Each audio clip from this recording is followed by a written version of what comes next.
의의 호심경. 예수 그리스도의 죽으심으로 우리가 의롭다 칭함을 받았다라는 이 사실을 믿고 우리는 의인처럼 살아야 된다는 것이죠. 내가 의인인 것을 알고 살아야 됩니다. 여러분, 우리가 신앙생활을 하면서도 마음에 불안하고 죄책감으로 인해서 넘어질 때가 참 많이 있습니다.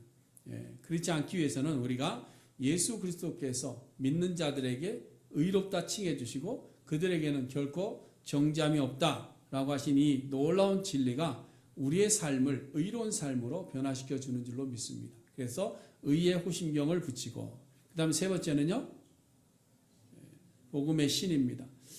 우리의 신앙은 신앙의 사명이 뭐죠? 우리의 신앙의 사명은 화목케 하는 일입니다. 왜 그렇습니까? 예수님께서 하나님과 우리를 화목케 하시고 그 다음에 우리에게 명령하신 것이 뭐예요? 가서 화목케 하라 하는 명령을 우리에게 주셨습니다. 그래서 우리가 이 복음을 들고 어디를 넘어야 될까요? 산을 넘어야 되는 겁니다. 그래서 복음의 신을 신고 가는 곳마다 이 좋은 소식, 기쁨의 소식을 전하는 성도들의 발이 되어야 됩니다. 그래서 우리가 복음의 신을 신어야 된다. 그 다음에 네 번째는요, 믿음의 방패. 외우라고 그랬는데 또 안 외우고 여기서만 자꾸 들으시는 것 같아요. 오직 의인은 믿음으로 살아야 됩니다. 그렇죠? 오직 의인은 믿음으로 말미암아 살리라.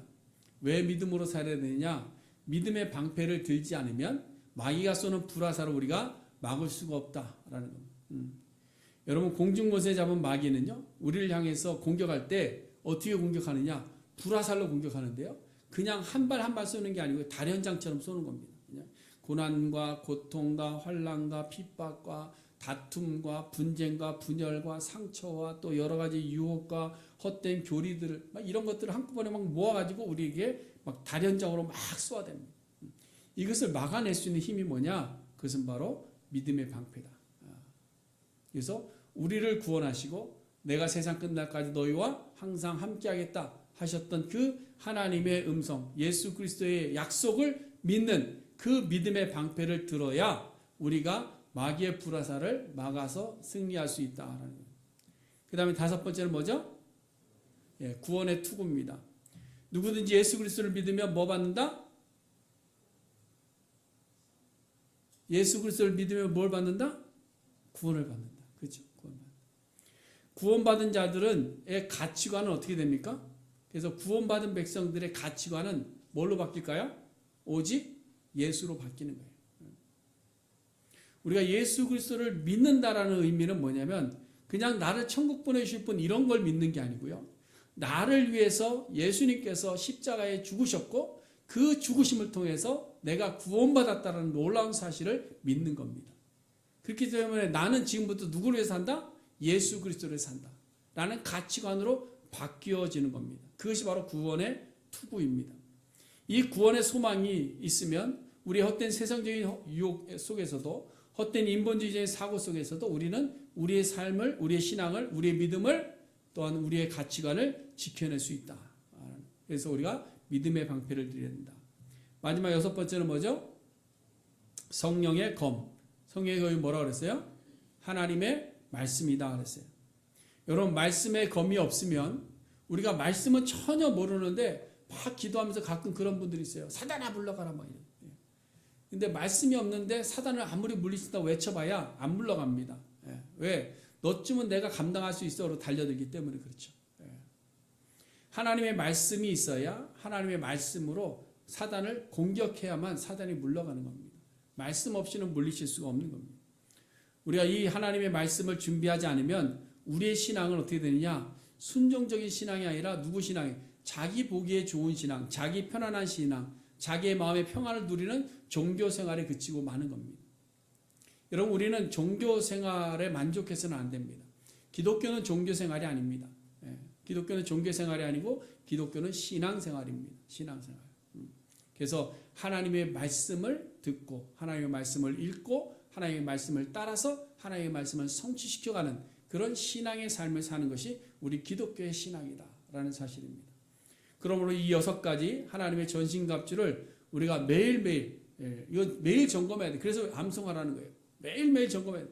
내가 과연 이것들을 잘 사용하고 있는지 반복적으로 아침에 일어나서도 또 저녁에 잠들 때에도 이것을 착용하고 있는지를 늘 점검할 수 있어야 될 줄로 믿습니다.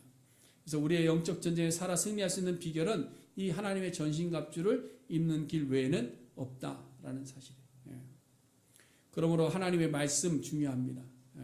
또 내일부터 또 시작하는데요. 하다가 말더라도 또 시작하세요. 하다 중간 가다 어려서 아이고 잊어버렸네 하고 끝나더라도 또 시작해보세요. 또 시작하고 또 하다가 중간에 멈춰서 이제 못하겠지. 아니요. 다시 시작할 수 있습니다.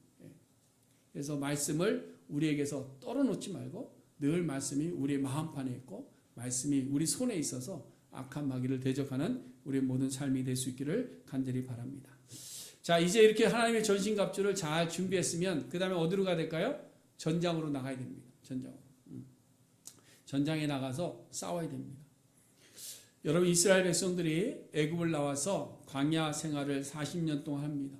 그리고 모세가 죽고 이제 여호수아가 예루살렘 백성들을 이끌고 요단을 건너가게 됩니다.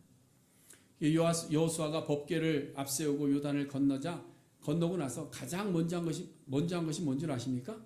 혹시 기억나시나요? 하나님의 말씀이 있으면 기억날 텐데 가장 먼저 한 것이 뭐냐? 할례를 행하니 할례. 이스라엘 민족이 애굽에서 하지 못했던 광야 생활하면서 행하지 못했던 할례를 요단을 건너서 약속의 땅에 들어가자마자 할례를 행합니다. 그러고 나서 그 앞에서 누구를 만납니까? 여호와의 군대 장관을 만나죠. 그래서 그 여호와의 그 군대 장관이 이스라엘 민족 앞에 서서 함께 이스라엘과 대적들과 맞서 싸우겠다 말씀하는 약속을 봅니다. 그리고 난 다음에 이제 유월절을 지키게 되는 것이죠. 그리고 나서 이제 실질적으로 가나안 땅의 정복 전쟁을 시작하기 전에 임하기 전에 바로 했던 것이 뭘까요? 전쟁에 탁 나가려고 했어요. 나가기 전에 했던 게 뭐예요? 기도했어요. 굉장히 쉬운 건데, 그렇죠? 기도했어요. 여호수아가 여호와 앞에 나아가서 기도합니다. 하나님 어떻게 할까요? 하나님께서 여리고성을 정복해라. 그런데 내가 가르쳐준 대로 그냥 너희들 백성들과 함께 성을 돌아라. 네, 그렇게 하겠습니다. 그리고 여호수아가 이스라엘 백성들과 또 여호와의 군대 장관을 앞세워서 전신갑주를 입고 마지막으로 기도하고 성을 돌았을 때 여리고성이 어떻게 됐어요? 무너져내요. 할례를 행하고 절기를 지키고 여호와의 군대 장관이 있고 전신갑주를 다 갖춰 입어도 마지막에 뭐 해야 된다고요? 기도해야 된다. 기도. 하나님 앞에 묻지 않고 행하는 일들은 실패하는 거 많은 겁니다. 그래서 두 번째 아이성 전투할 때 어떻게 했습니까? 눈에 보이는 육적인 전투 준비는 완벽했습니다. 계산도 잘 맞췄습니다. 근데 뭘 안 했어요? 기도를 안 했어요. 그러니까 올라갔다가 실패하고 돌아오고 마는 거예요. 기도가 중요합니다. 기도. 또 다른 예를 하나 들어보면 사무엘하 1장에 보면 사울이 죽은 이후에 다윗이 이스라엘의 왕이 되기 위해서 이제 헤브론으로 올라가면 됩니다. 그냥 올라가서 취하면 왕이 될 수 있는 자리에 있었어요. 그런데 다윗이 어떻게 합니까? 그때 기도했습니다. 내가 유다 한 성읍으로 올라가야 되겠습니까? 하나님 앞에 기도했어요. 당연한 것을 취하러 감에도 불구하고 다윗은 기도했습니다. 그때 하나님께서 말씀하시기로 올라가라 명령하심을 듣고 다윗이 백성들과 함께 올라가서 헤브론으로 올라가니까 거기 있는 모든 유다 백성들이 함께 일어나서 다윗을 왕위로 즉위식을 행하는 일들을 보게 됩니다. 다윗은 무슨 일을 할 때에 하나님 앞에 기도하는 일을 쉬지 않았다는 것이죠. 여러분, 다윗은 이미 어린 소년의 때부터 전쟁은 내가 하는 것이 아니라는 것을 알고 있었기에 전쟁에 나가기 전에 먼저 하나님 앞에 기도하는 일을 쉬지 않았습니다. 왜? 전쟁은 누가 하는 거다? 여호와 하나님께서 하시는 거다. 다윗은 아직 전쟁에 나갈 나이가 아님에도 불구하고 싸움에 능한 육적 장수가 골리앗이 앞에 나와서 막 소리치는 것을 들었습니다. 그때 나가서 다윗이 내가 나가겠습니다. 그 어린 소년이 내가 나가겠습니다. 사울은 뭐예요? 네가 골리앗을 대적하려면 옷도 있고 칼도 있고 다 있어야 되니까 자 한번 다 해보자 해서 다 입혀줍니다. 근데 그 모든 것 다 사양하고 자신이 들고 있는 지팡이와 물맷돌을 들고 골리앗 앞에 나갑니다. 근데 골리앗 앞에 나갔을 때에 이 다윗이 외치는 소리를 우리는 기울여 드려야 됩니다. 여호와의 구원하심이 칼과 창에 있지 아니함을 이 무리에게 알게 하리라. 전쟁은 여호와께 속한 것인즉 그가 너희를 우리 손에 넘기시리라. 누가 한 얘기예요? 다윗이 기도한 얘기예요. 그러니까 다윗이 전쟁에 나갈 때 뭘부터 할까요? 기도부터 하는 거예요. 왜? 그 승패를 쥐고 있는 분이 누구다? 하나님이라는 것을 알기 때문에 그런 겁니다. 우리의 가정을 지키시는 분이 누구세요? 하나님이신데 내가 하려고 하니까 우리 가정이 어려운 거예요. 우리의 사업을 지키시는 분이 누구예요? 하나님이신데 그걸 내가 하려고 하니까 어려운 거예요. 그러므로 우리가 하나님의 전신갑주를 입고 기도하고 나갈 때 승리하는 겁니다. 갑주 입었다고 되는 것이 아니고 갑주도 챙겨 입고 그 다음에 우리는 기도할 수 있어야 됩니다. 그래서 오늘 사도 바울이 하나님의 전신갑주에 대해서 교훈하고 나서 이어서 하시는 말씀이 뭐냐면 기도하라. 예, 기도하라. 우리의 모든 영적 전쟁을 위해서 기도해라. 근데 그 기도를 어떻게 하라고 합니까? 성령 안에서 기도하라. 이렇게 돼요. 성령 안에서 기도하라. 이게 무슨 말인가 하면 성령에서요. 성령과 연결되어 있는 것이 뭐냐면요. 성령께서 하시는 일이 뭐냐면 우리의 기도를 돕는 일입니다. 그렇죠?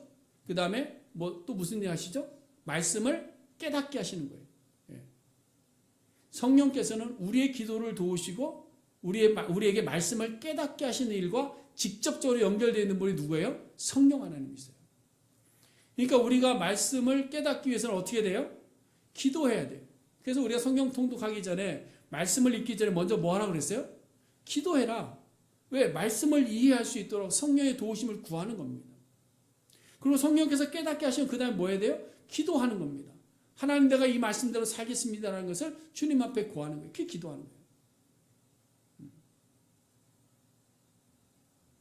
말씀으로 죄악과 싸우는 자들의 기도는요, 하나님께서 반드시 응답해 주시는 줄로 믿습니다. 여러분, 우리가 영적 싸움을 싸울 때, 마귀가 우리에게 유혹이 들어올 때에 내가 어찌할 바를 몰라서 하나님 앞에 기도하면 하나님께서 우리에게 응답을 주십니다. 그 응답을 누가 주시는 거예요? 성령께서 주십니다. 그렇죠? 근데 성령이 무엇로 응답하신다고 그랬어요? 하나님의 말씀으로 응답해 주신다.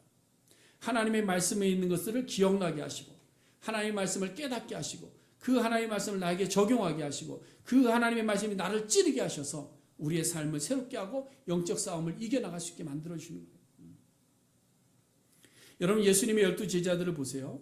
예수님의 12제자들은요, 스스로 자격을 갖추고 또 예수님의 제자가 된 것이 아닙니다. 내가 이제 제자가 될 만큼 다 준비가 됐으니까 내가 이제 시험에 응시해서 고시 보고 예수님의 제자 되겠습니다 하고 한 게 아니란 말이에요. 예수님께서 일일이 찾아가셔서 부르셨습니다. 고기 잡는데 너 와라 부르셨습니다. 마태가 와라 부르셨어요. 다 일일이 불러주셨어요. 그리고 나서 그 12명을 데리고 예수님께 다니시면서 동고동록 하시면서 그들을 가르치셨고 그들 앞에서 이적을 행하셨고 하나님 나라에 대해서 계속 말씀하셨어요. 3년 동안. 그러니까 예수님을 통해서 이적도 봤죠. 기사도 행했죠. 체험도 했죠. 다 했습니다. 배울 만큼 다 배웠어요. 그러니까 제자들은 뭐예요? 전문가들. 그렇죠? 전문가들. 오늘 본문의 말씀과 연결해서 보면 하나님의 전신갑주를 갖출 수 있는 것은 다 갖췄어요. 무장까지 다 했어요. 그런데 보세요. 이 제자들이 한 행동들을 잘 보시면 귀신 들린 아이 하나를 고치지 못했습니다. 그렇죠? 귀신 들려서 엎어지는 귀신 들린 아이 하나를 못 고쳤어요. 장로의 전통으로 공격해오는 종교 지도자들이 공격해올 때 그것을 감당하지 못했어요. 반박할 수가 없었어요. 금전적인 유혹이 들어올 때에 돈깨가 비어있는 것을 보고 금전적인 유혹이 들어오니까 그것 이기지 못했어요. 그래서 결국은 자기 선생님인데 팔아버린 거예요. 돈 받고. 권력의 유혹 앞에 넘어졌습니다. 그러니까 제자들이 누가 더 큰가를 자꾸 다투는 거예요. 네가 크냐 내가 크냐 자꾸 다투는 겁니다. 자신의 안전 앞에서 넘어졌습니다. 그러니까 예수님이 붙잡혀 고통당하고 있는데도 밖에서 구경하면서도 그 안에서 같이 들어가지 못하는 거예요. 어린아이가 야 너도 저기 같은 당 아니야? 화들짝 놀라서 아니야 부정하고 부정하다가 나중에는 욕하고 돌아서고. 이게 제자들의 모습이에요. 다 갖춘 제자들입니다. 다 알고 있어요. 체험됐어요. 이적도 봤어요. 예수님께 직접 가르쳤어요. 그런데 왜 이렇게 됐습니까? 왜 이렇게 됐죠? 진리의 허리띠가 없었나요? 복음의 신이 없었나요? 의의 호심경이 없었나요? 구원의 투가 없었나요? 아니에요. 그들은 그 모든 것을 가지고는 있었습니다. 그런데 한 가지 찾지 못한 부분이 있습니다. 제자들이 기도하는 모습을 못 본 거예요. 여러분 성경에서 제자들이 기도하는 모습을 보셨나요? 이상하게도 제자들이 기도했다는 소식을 별로 못 봤어요. 찾아본 건 뭐 있냐면요. 졸고 있었더라. 그렇죠. 졸고 있었더라. 겟세마네 동산에서 예수님께서 기도하실 때의 모습이나 변화산의 모습을 보면 충분히 우리가 볼 수 있습니다. 누가복음 9장 28절에 보시면 예수님께서 베드로와 요한과 야고보 그래도 예수님의 측근들이죠. 이 세 사람을 데리고 기도하시려고 산에 올라갔습니다. 예수님께서 산에 오르신 것은 기도하시기 위해서 올라가신 거예요. 그때 예수님께서 뭐 하셨어요? 기도하셨어요. 기도하실 때 예수님의 용모가 변하고 옷이 휘어져서 광채가 바랍니다. 그런데 함께 올라갔던 이 세 사람은 어떻게 하고 있었어요? 32절 말씀해 보시면 베드로와 함께 있는 자들이 깊이 뭐했다? 졸았다. 이렇게 돼 있어요. 예수님이 기도하고 있는데 제자들이 올라갔던 제자들이라는 사람들이 옆에서 잠들고 있었다는 얘기예요. 좀 심하게 표현하자면 오늘날 목사가 교회에서 기도하고 있는데 성도들이 저쪽 옆에 친교관에 다 주무시고 있었다는 거예요. 우리 수련할 때 그랬나?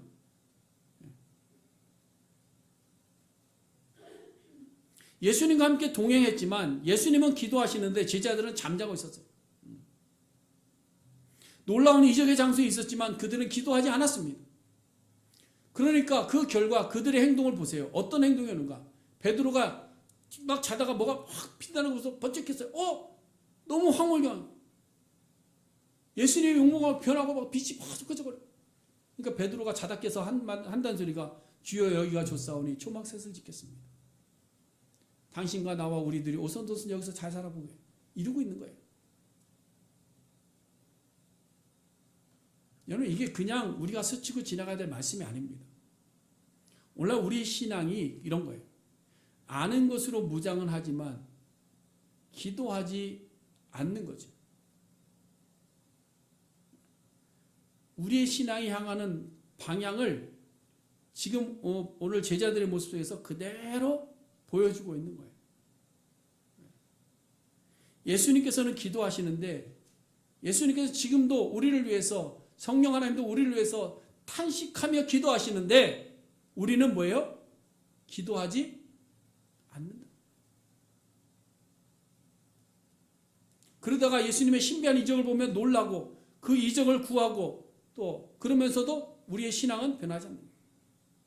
예수님께서 기도하시는데 우리는 기도하지 않으니까 그저 육체의 평안과 안녕과 물질의 복과 쾌락을 누리는 것을 갈망합니다. 그래서 누가 예수 믿고 돈을 많이 벌었더라. 나도 교회 가면 돈 많이 버나 보다. 누가 교회에서 이렇게 막 했더니 가정이 잘 됐다더라. 나도 그렇게 하면 그렇게 되나 보다. 그리고 본인은 정작 기도하지 않아요. 역사는 일어나지 않습니다. 역사는 일어나지 않아요. 예수님의 제자들이 또 기도하지 않았어요. 그걸 또 성경이 자꾸 기록하고 있어요. 마태복음에 보시면 예수님께서 최후의 만찬과 성찬식을 제정해 주시고 겟세마네 동산에 올라가십니다. 그때 제자들이 함께 데려가셨어요. 예수님께서. 함께 가자. 그래서 겟세마네 동산에 올라갑니다. 동산에 오르셔서 예수님께서 말씀합니다. 내가 저쯤 가서 기도할게. 너희는 여기 있어라. 이렇게 이야기하시고 갔어요. 그래서 돌 던질 만큼의 지근거리 가서 기도하십니다. 그때 예수님의 기도가 얼마나 간절한지 여러분 아시잖아요. 그렇죠? 핏방울이 땀방울 될 때. 주여 이 잔을 내게서 옮겨주세요. 주여 이 잔을 하실 수만 있으면 내게서 옮겨주세요. 십자가 지고 죽는 이 일을 내가 안 할 수만 있다면 안 하게 해주세요. 그거를 지금 간절하게 기도하고 있는 거예요. 지금 예수님은 죽음의 길 마지막 사역을 놓고 기도하고 있는데 제자들은 어떻게 했느냐? 여기 앉아 있으니까 그냥 앉아 있었어요. 앉아 있으란다 그냥 앉아 있었어요. 앉아만 있는 것도 아니고 깨있지도 않고 아예 잠들어 버렸어요. 예수님께서는 분명 깨어 있어라 말씀하셨어요. 특별히 베드로를 보시면 예수님과 더욱 가까운 곳에 있었거든요. 부탁했습니다. 잠들지 말고 깨어 있어라. 그런데 이 제자들이 잠들어 버린 거예요. 그러니까 예수님이 오셔서 잠든 모습을 보면서 책망도 하십니다. 한 번은 책망하셨어요. 너희가 어찌 나와 함께 한 시간도 깨어 있을 수 없느냐? 부탁도 하셨어요. 깨어서 기도해라. 그런데 또 다시 예수님께 기도하러 가시니까 이번에는 뭐예요? 또 자고 있는 거예요. 예수님이 와서 보시다 안 되니까 됐다. 그러면 눈 떠. 가자. 그때 제자들이 눈을 부비면서 일어나서 선생님을 따라서 내려오려고 합니다. 그런데 우리가 여기서 잘 봐야 될 것이 뭐냐면 예수님께서 기도를 마치자마자 내려오려고 이제 제자들과 눈 뜨고 나오는데 누가 왔어요? 누가 왔죠? 가룟 유다 왔어요. 대제사장들이 보낸 사람들과 함께 왔어요. 그래서 예수님을 잡으려고 합니다. 그때의 베드로의 첫 번째 반응이 뭐였나요? 칼 들고 말고의 길을 내리치는 거예요. 이것이 기도하지 않는 사람의 성정이고 기도하지 않는 사람의 반응입니다. 예수님께서 역시 너밖에 없어 그렇게 말씀하지 않잖아요. 그렇죠? 예수님이 뭐라고 말씀하셨어요? 칼을 가지는 자는 칼로 망한다. 그때 예수님이 말씀하십니다. 그리고 나서 제자들에게 이렇게 말씀하십니다. 내가 만일 그렇게 하면 이런 일이 있으리라 한 성경이 어떻게 이루어지겠느냐? 여러분 예수님이 가르치시려고 하셨던 이유가 뭐냐? 그냥 잡히셨던 이유가 뭐냐? 성경을 이루게 하십니다. 기도하시는 예수님은 무엇을 이루려고 하십니까? 말씀을 이루고자 자신을 헌신하십니다. 그런데 기도하지 않던 제자들은 뭐예요? 자기의 감정 때문에 칼을 들어서 말고기를 베고 있다는 거예요. 여러분 우리가 성령 안에서 기도하지 않으면 우리는 하나님의 말씀이 이루어지는 것보다 내 감정을 우선하게 되는 거예요. 여러분 오늘날 교회 분연들을 보시면 그런 생각을 합니다. 정말로 성령 안에서 기도하는 교회라고 한다면 예수 그리스도의 피값으로 세워진 교회가 깨어지든지 망해지든지 무너지든지 아무 상관없이 내 것만 챙기면 된다는 그 각오를 가지고 달려들겠냔 말이에요. 어쩌면 베드로처럼 자기의 정의를 내세우고 자기의 감정을 앞세워서 칼을 들고 나왔는지 모르겠습니다. 왜 그럴까요? 기도하지 않기 때문에 그래요. 그것도 성령 안에서 기도하지 않기 때문에 하나님의 말씀을 따라서 기도하지 않기 때문에 늘 기도하는데 뭘 기도하느냐? 저놈의 악한 사탄 마귀 상대편 보면 무조건 악한 사탄 마귀래요. 자기는 의인이고 성령 안에서 말씀대로 기도하지 않으니까 이런 현상이 나타나는 거예요. 여러분 우리는 기도해야 됩니다. 제가 어제도 말씀드린 것 같은데 식사기도 말고 우리 기도해야 돼요. 여러분들 기도 생활은 어떻습니까? 물어도 아마 대답 안 하실 줄 알아요. 그러나 각자 가슴으로 하나님 앞에서 우리 자신들의 모습을 한번 돌아볼 수 있기를 바랍니다. 여러분들은 새벽을 깨워서 기도하십니까? 말씀을 묵상하면서 성령의 도우심을 구하십니까? 성령대로 살기를 기도하십니까? 하나님께서 성령께서 깨닫게 하시는 말씀대로 순종하기를 위해서 기도하십니까? 마음의 의심이 찾아오고 구원의 확신이 흔들릴 때에 그때 의심하면서 흔들리기만 하지 기도하십니까? 흔들리면 기도해야 되잖아요. 유혹이 들어오면 기도해야 되잖아요. 근데 유혹이 들어올 때 기도하냔 말이에요. 복음 전파를 위해서 복음의 증인으로서의 삶을 위해서 기도하십니까? 한 영혼을 품고 한 영혼의 구원을 위해서 그 영혼에게 복음 전파하기 위해서 그 영혼의 복음을 심기 위해서 그들을 교회로 인도하기 위해서 여러분들 기도하고 있냔 말이에요. 기도하지 않고 있다고 한다면 우리는 회개해야 됩니다. 저나 여러분들이나 다 회개해야 돼요. 하나님의 전신갑주를 입고 영적 전쟁에 나가서 악한 영의 유혹과 세움을 맞서 싸우려면 성령 안에서 기도하고 말씀의 검을 들고 말씀대로 살아야 승리하게 되는 줄로 믿습니다. 오늘 본문을 보시면 그래서 모든, 항상, 깨어, 항상, 여러 이런 단어들을 반복하고 있어요.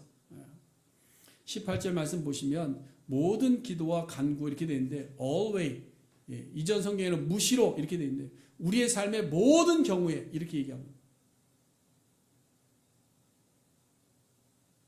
데살로니가전서 5장 17절에서 뭐라고 이야기하죠? 쉬지 말고 뭐해라? 기도해라. 이 말이 뭐예요? 시간적인 개념입니까? 아니잖아요. 그렇죠? 뭐 하루 24시간 계속 기도만 해라 이런 얘기 아니잖아요.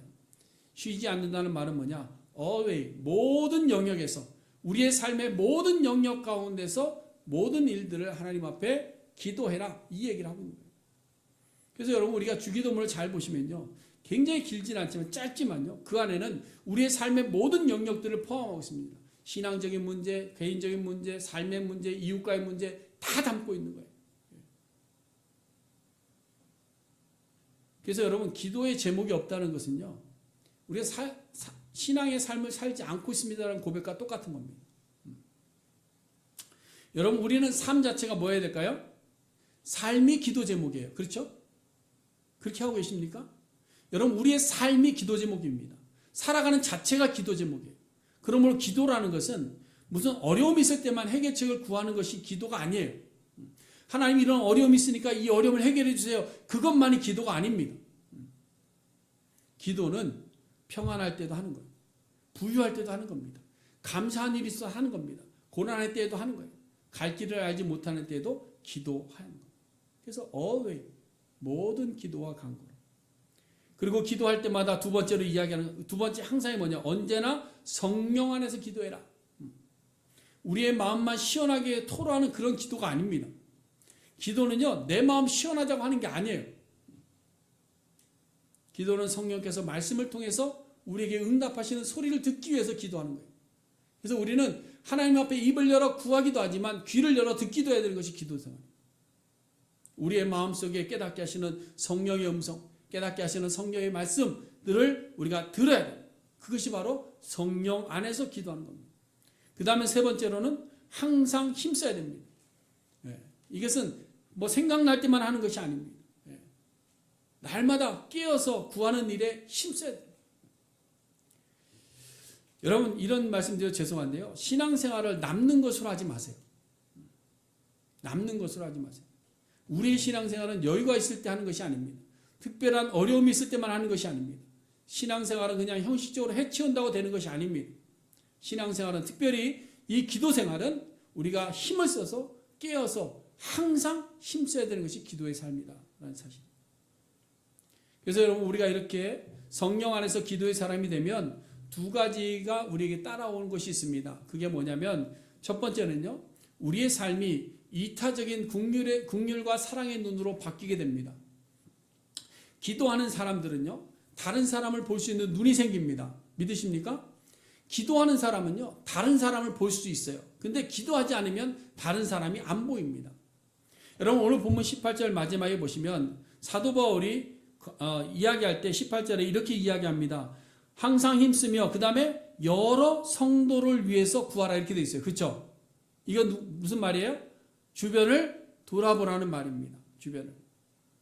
성령 안에서 기도하는 사람들은요, 결코 자기 자신만의 복받기를 위해서 기도하지 않습니다.